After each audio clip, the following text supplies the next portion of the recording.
Good morning mga brad. Ngayon mag-i-install tayo ng fully set na fixed bike.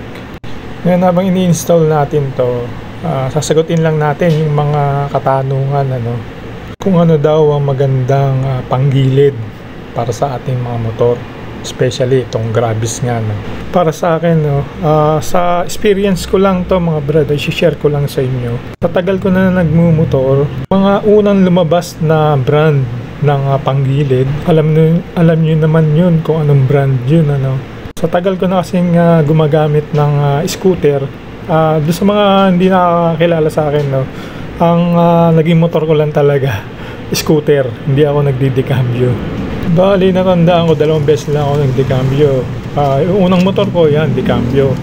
Pangalawa, scooter na, ayan, sunod-sunod na scooter. One time ako nag-decambio, kaso mas trip ko talaga yung scooter. Kaya pagka usapang CVT, talagang tested ko na yung ibang brand.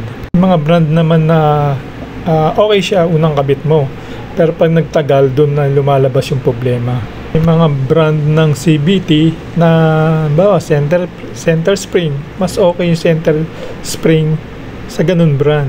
Meron naman brand na mas okay yung fully set sa ganun brand. Meron naman na okay yung brand na yun sa Bell.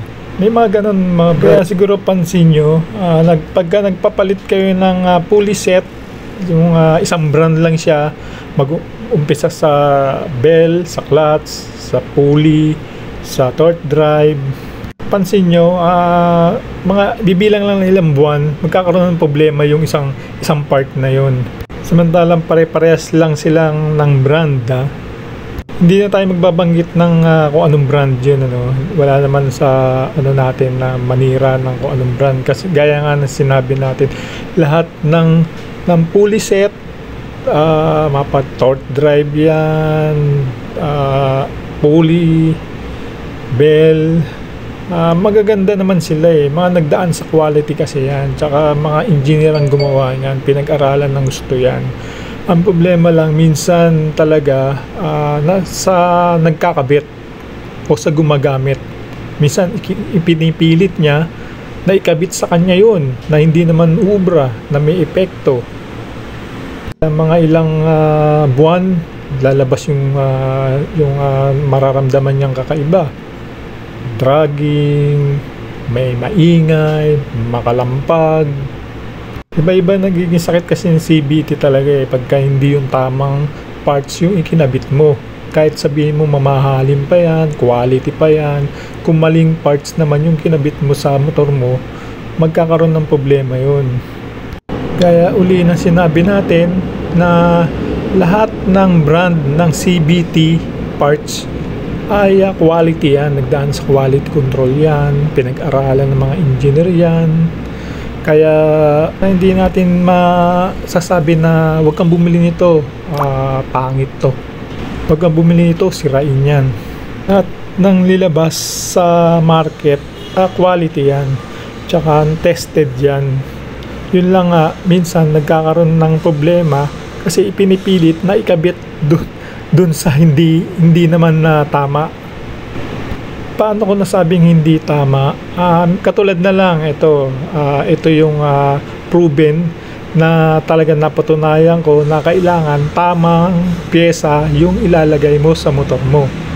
For example, pang racing, bumili ka ng pang racing, itabit mo dyan sa motor mo, tama yung sukat, tama yung pagkakakabit.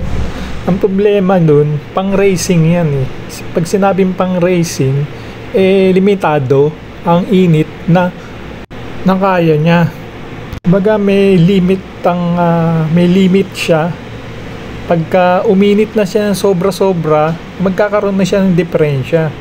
Diba kasi proud sila pag sinabi nakapang racing na yan. Hindi nila alam, hindi pang daily use Baga, lalo na kung naglalamove ka o rider ka, hindi mo pwedeng gamitin yung pang racing. Doon ka lang sa pang daily use. Para sa akin, fixed bike, mapa daily use yan o mapa pang racing yan, proven na to. Ako mismo napatunayan ko na matibay ang fixed bike pang daily use, pang racing, pwede rin siya. Doon sa mga nakapollow sa FB page ko, nakakasubaybay sa reels na ginagawa ko, makikita niyo doon na personal natin inalam kung gaano talaga katibay ang fixed bike.